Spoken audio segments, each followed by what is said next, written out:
वास्तविकता क्या है? कृष्ण लीला में अगर आप ऐसे बन करके प्रवेश नहीं करोगे तो कृष्ण लीला समझ में नहीं आएगी। कैसे बन करके? गोपी बन करके। गोपी किसे कहते हैं? जो अपनी प्रत्येक इंद्रिय से केवल कृष्ण को चाहती है। चतुर्भुज दास जी के पद की एक पंक्ति है ना, दर्शन को नैना तपे, वचन सुनन को कान, मिलवे को हियरा तपे, हिय के जीवन प्राण, गोवर्धन वासी सांवरे, गोवर्धन वासी सांवरे, लाल तुम बिन रयो न जाए रे, गोवर्धन। एक गोपी का परिचय है इस पंक्ति में,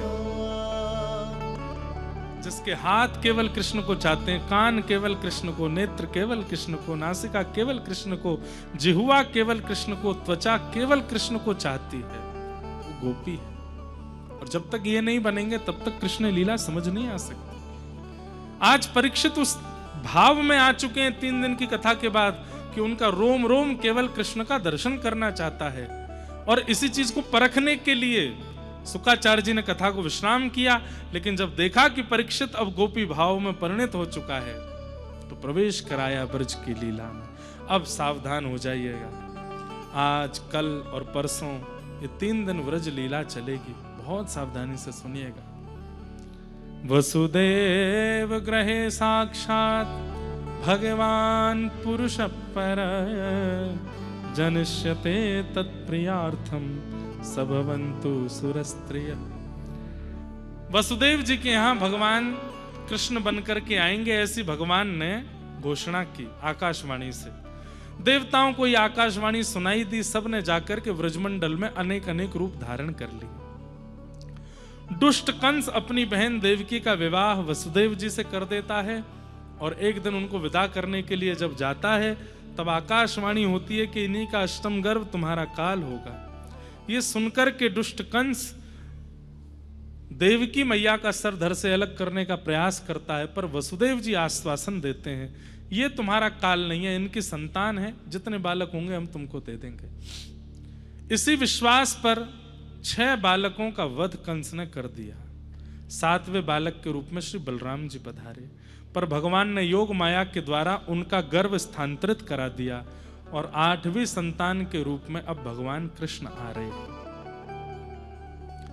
बड़े बड़े सैनिक लगा दिए गए, लेकिन जैसे ही अष्टमी तिथि भाद्रपद आया है, सब गहरी निद्रा में सोए हैं। कंस भी गहरी निद्रा में सोया है, हाथों में हथकड़ियां, पैरों में बेड़ियां लगी हैं, 2-2 ताले लगे हैं, सब दरबान सजग खड़े हैं। लेकिन आज पता नहीं सबको निद्रा आ गई, गहरी नींद में सब सोए। मंदम मंदम जलधरा गिरने लगी आकाश से, और जैसे ही अर्धरात्रि हुई है, उसी अर्धरात्रि के समय कंस के कारागृह में देवकी मैया के गर्भ से एक दिव्य तेज प्रकट हुआ, और दिव्य तेज के साथ शंख चक्र गदा पद्म धारण करके भगवान श्री कृष्ण का प्रादुर्भाव हुआ है। बोल बाल कृष्ण लाल की जय। तमद्भुतम बालकमंबुजक्षणं चतुर्भुजं शंख गदायुधायुधं श्रीवत्सलक्ष्मं गलसौभकौस्तुभं पीतांबरं सांद्रपयोदसौभगं। भगवान 4 भुजा धारण करके प्रकट हुए।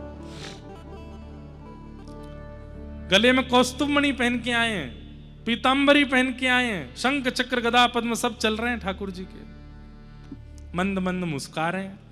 ठाकुर जी विराट नहीं प्रकट हुए हैं, इतने से ही छोटे से, जैसे छोटा बालक होता है उतनी आकृति है ठाकुर जी की, लेकिन शंख चक्र आदि सब लेके आए हैं। कभी कभी मन में आता है कि छवि, एक बालक ने मुझे छवि बना के भेजी, निर्वस्त्र गोपाल जी 4 भुजा में और शंख चक्र हाथ में लेकर के खड़े हैं, घुंघराले केश हैं, गोल मटोल गाल हैं, 2 दतुइयां दिख रही हैं। देव की मैया बोली, आ गए प्रभु? हाँ मैया आ गए, आपने प्रार्थना की थी हमारे लाला बन के आओ, हम आ गए। मैया बोली, लाला बन के आने को कहा था, पिताजी बन के नहीं। ये शंख चक्र कपड़ा पहन के कोई लाला होता है? ठाकुर जी बोले, मैया हम कंस को मारने के लिए आए हैं, कहीं मामा कंस मारते जन्म लेते मारने आ गया तो? देवकी मैया बोली, तो फिर आप अपने ज्ञान उपदेशों में ऐसा क्यों कहते हैं कि मैं तथा परमहंसा नाम योगी नाम, मैं परमहंसों के लिए, योगियों के लिए, भक्तों के लिए आता हूं? हाँ मैया आता तो मैं भक्तों के लिए। बोले, भक्तों के लिए आते हो तो फिर शंख चक्र लेकर के नहीं आते, आप तो कंस के स्मरण करके आए हो। आपने कंस का स्मरण कर लिया, मैया का स्मरण नहीं किया। मैया का स्मरण करते तो लाला बन के आते। ठाकुर जी ने तुरंत अपनी 2 भुजा अंतर ध्यान की, बोले मैया क्षमा करो। बोले, बालक कोई जन्म लेते हाथ जोड़ता, खड़ा हो जाता है? अरे जैसे बालक करता है वैसे करिए ना। ठाकुर जी बोले, तो फिर हम पूर्ण लीला ही कर दें, जैसी एक मानव लीला होती है वैसी पूरी लीला ही रच दें। बोले, इससे अच्छा क्या होगा नाथ, पूरे विश्व को आनंद होगा। तो ठाकुर जी बोले, फिर एक काम करना पड़ेगा। क्या? हम अभी बालक बन जाएंगे, आपका दुग्धपान करेंगे, उसके बाद पिताजी हमको छोड़े आए गोकुल। नंद यशोदा ने वहां लाली को जन्म दिया है, वहां हमको सुला के लाली ले आए। 11 वर्ष 56 दिन आदि करके लीला फिर हम आएंगे। देव की मैया बोली, इससे बढ़िया तो आप 4 भुजा वाली बने रहते, हमने क्यों ही कह दिया कि लीला कर दो। ठाकुर जी बोले, अब लीला करेंगे तो अच्छे से ही करेंगे मैया, अब ऐसी लीला की संरचना करेंगे कि पूरा विश्व याद रखेगा इस लीला को। अब आप सहयोग करो माँ, 11 वर्ष का आपको वियोग होगा, लेकिन मैं फिर उसके बाद 100 वर्ष आपके पास ही रहूंगा, लेकिन ये मुझे लीला करने दो। ठाकुर जी छोटे से हो गए, मैया का दुग्धपान किया। मैया भूल गई, चतुर्भुज रूप में देखा था, पर ब्रह्म रूप में देखा, सब विस्मृत हो गया मैया को। वसुदेव जी ने जैसे ही ठाकुर जी को गोद में लिया, हथकड़ियां खुल गईं, बेड़ियां खुल गईं, चट्ट चट्ट सारे ताले खुल गए, और वसुदेव जी लेकर के ठाकुर जी को जा रहे हैं गोकुल। यहां नंद यशोदा, इन दोनों को एक रात्रि पहले स्वप्न में ठाकुर जी दिखे थे। सुबह मिलकर के नंद यशोदा दोनों आपस में चर्चा कर रहे हैं। यशोदा जी दौड़ी दौड़ी गई नंद बाबा के पास, अरे सुनो तो, मुझे तुमसे एक बात करनी है। नंद बाबा बोले, मोकू तो बात करनी है। यशोदा जल्दी आ, बैठ यहां पे। बोले, पहले तुम बताओ कहा बात करनी है। यशोदा मैया बोली, ना ना पहले आप बताओ कहा बात है। बोले, ना पहले तू बता कहा बात। बोले, नहीं पहले आप बताओ। यशोदा मैया बोली, नहीं पहले आप बताओ। नंद बाबा बोले, अरे बहर कहा बताऊं, मुझको कल रात में ऐसा सपना आयो कि एक नीलमणि जैसो बालक हमारे आंगन में डोल रहे है, वाके पामन में छम छम पायल बज रही है। कभी गौशाला में जावे, कभी गोबर उठावे, कभी माखन उठावे, लेकिन जैसे ही मेरी गोद में आवे को भयो, इतने में ही मेरो स्वप्न खुल गयो। और कहते कहते नंद बाबा रोने लगे। यशोदा मैया बोली, जहां तुम्हारो स्वप्न पूरा भयो, वहां ते मेरो चालू भयो। बोले, कहां ते बोले, वाह लाला को मैंने भी देखो, वो माखन और गोबर लेके दौड़ रहे हो, सामने आप गोदी करके वाकू बुला रहे, और जैसे ही आपकी गोदी में आवे वारो, इतने में ही लाला मुड़ गए और मुड़ के मेरी गोदी में आ गए। और मैं वाकू लेके कक्ष में आ गई। आप पीछे पीछे आके कह रहे, अरे मेहर ने मोकू दे दे, मेरी गोद में दे दे, ये लाला तो मेरी गोद में आवे ही ना है। ऐसा स्वप्न मैंने देखो, और वो लाला मेरे अंक ते लिपट गए हो, आपकी गोद में नहीं जा रहा हो, ये मैंने स्वप्न देखो। दोनों बात करते करते रुदन करने लगे, पतो ना ये कब सच होएगो। ऐसा विचार करके बंधुओं, एक बात तो है, ठाकुर जी जीवन में आएंगे ना तो आपके श्री अंग पर लक्षण प्रकट होने लग जाएंगे। कभी भी कृष्ण विरह में अश्रु आ जाना, कभी भी ठाकुर जी की किसी लीला का चिंतन करके वह लीला अपने शरीर में घटने लगना। जैसे ठाकुर जी ऊखल से बांध दिए मैया ने, तो बांधे लाल जी पसीने आपको आएंगे। ऐसा होता है। भगवत प्राप्त जितने भी भक्त हैं वो ठाकुर जी की लीला का स्मरण करते थे और वह लीला उनके साथ घटने लग जाती थी। ठाकुर जी मक्खन खा रहे हैं और जोर जोर से मक्खन खाए खाए के अपने ग्वालन के मुख पे लगा रहे हैं, इतने में ही चिंतन कर रहे वैष्णव के मुखमंडल पर घी के भाव प्रकट होने लग जाते हैं। ठाकुर जी रुदन कर रहे हैं तो उनको अश्रु आने लगते हैं, ठाकुर जी खेल रहे हैं तो वो नाचने लगते हैं। ऐसी लीलाएं प्रकट होने लगती हैं, स्वप्न में ठाकुर जी का दर्शन होने लगता है। और यशोदा मैया को एक और भाव हो रहा था। क्या? यशोदा मैया सूर्य अर्घ देने जाती तो क्या लगता पता है?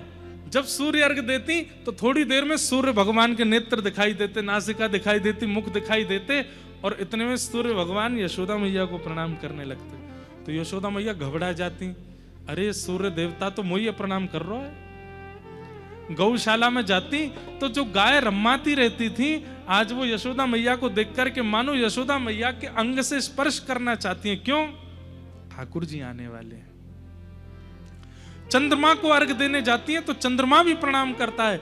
यमुना जी में ज्यों-ज्यों यशोदा मैया भीतर प्रवेश करती हैं, यमुना जी अपना छोड़ छोड़ के भीतर चली जाती है कि कहीं गहरे में मैया डूब नहीं जाए। हिंसक पशु पक्षी जीव सब यशोदा मैया को ऐसे प्रेम भरी दृष्टि से देखते हैं। क्यों? लाला आने वाले हैं इनके पास। और इन सब बातों को यशोदा मैया नंद बाबा से कहती हैं, मेरे संग ये सब अनुभव रह रहे हैं। कभी कभी लेटे लेटे चंदन की सुगंधी आने लग जाए मुंह को, कभी कहीं तक किलकारी सुनाई देने लग जाए, कभी कभी ऐसा लगे कि आंगन में जन कहां तक पुष्प आ गए हैं। कभी मैं सो के उठूं और जैसे ही कक्ष में स्नान करवे के काजे जाऊं, दर्पण में देखूं तो मेरे मुखमंडल पर पत्रावली को श्रृंगार होवे। कौन करे ये सब? ऐसे संकेत होने लगे जिससे यशोदा मैया को हो गया कि कोई आने वाले हैं। आज यशोदा मैया सोई थी और तभी श्री वसुदेव जी महाराज ठाकुर जी को लेकर के आए। और तब कब मैं सोती भाई, यशोदा मैया के बगल में चुपचाप लाला को सुलाया और लाली को लेकर के मथुरा चले गए। वहां पे भी सब सो रहे थे गोकुल में। लाली के जाते ही कंस के नेत्र खुले। थोड़ी देर बिठा दो, कोई कीर्तन हो तब लाई हो। इधर देखो कोई नहीं आया है। इधर देखो, हमारे पंडित जी को हम हर कथा में समझाते हैं, भूल जाते हैं कि जब कोई कीर्तन हो तब ही लाओ। लेकिन एक प्रचलन बना हुआ है एक तो कथाओं में कि वसुदेव जी जब जाएं तब ही आने चाहिए। हमारा ऐसा लगता है कि कथा लीला से ना दिखे, कथा कहते कहते नेत्र बंद हो जाए, वहां दर्शन।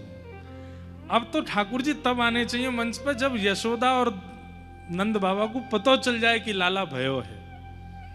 अभी ये आएंगे तो हल्ला हो जाएगा, तो हमारे चित्त में जो लीला चल रही है उसमें हल्ला हो जाएगा ना, लाला है कि सबको पता चल जाएगी। अभी यशोदा मैया सो रही हैं, सोई हैं यशोदा मैया, बगल में लाला सोए। नंदा सुनंदा दोनों गई सवेरे सवेरे और जाए करके देखी, अरे भाभी अभी तक उठी नहीं, सूर्य आकाश को पहुंच गयो, मुझे अभी तक सोई रही हैं, इतनी श्रमित है गई। सुनंदा बोली, अरे नंदा भाभी ये मत देख, है बगल में देख। ऐसा लगे चद्दर के भीतर कोई नेक्सो से बालक कुल बुलाए रहे हो, है हाथ पाम चलाए रहो अपने। दौड़ करके नंदा सुनंदा गई, धीमे धीमे वहां जाकर के देखा तो ठाकुर जी का केवल मुखमंडल दिख रहा है। यहां तक चद्दर ओढ़ के ठाकुर जी केवल जैसे छोटा बालक अंगड़ाई लेता है, ऐसे ठाकुर जी अंगड़ाई ले रहे हैं। कैसा स्वरूप है पता है? ऐसा लग रहा है मानो जैसे कोई नील सरोवर है और उसमें दो कमल रखे हुए हैं। इतना सुंदर मुखमंडल, नासिका, कर्णरंध्र, हाथों की आकृति जैसे जैसे चद्दर से बाहर निकल रही है तो ऐसा लग रहा है मानो नील सरोवर में छोटे छोटे हंस घूम रहे हों। इतने सुंदर लग रहे हैं ठाकुर जी। देख करके नंदा सुनंदा के तो नेत्रों से अश्रुपात होने लगा।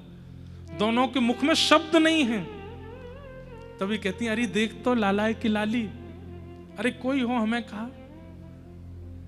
अरे एक लाला है जा नंद बाबा के, बस एक लाला, अरे लाला है वे तो का होएगो, लाली है गई तो, अरे नाए हम भुआ हैं, लाली होएगी तो अपना अधिकार नाए जमा पाएंगी, संकोच करना पड़ेगा, लाला होएगा तो कभी कान पकड़ लेंगी, कभी नाक पकड़ लेंगी, अपने अपने बोरा बिस्तरवा के कंधा पर टांग देंगी, रोज अपने पाम दब्बा मेंगी, अपनी सेवा करवा मेंगी, भुआ हैं हम, लाला है जाए।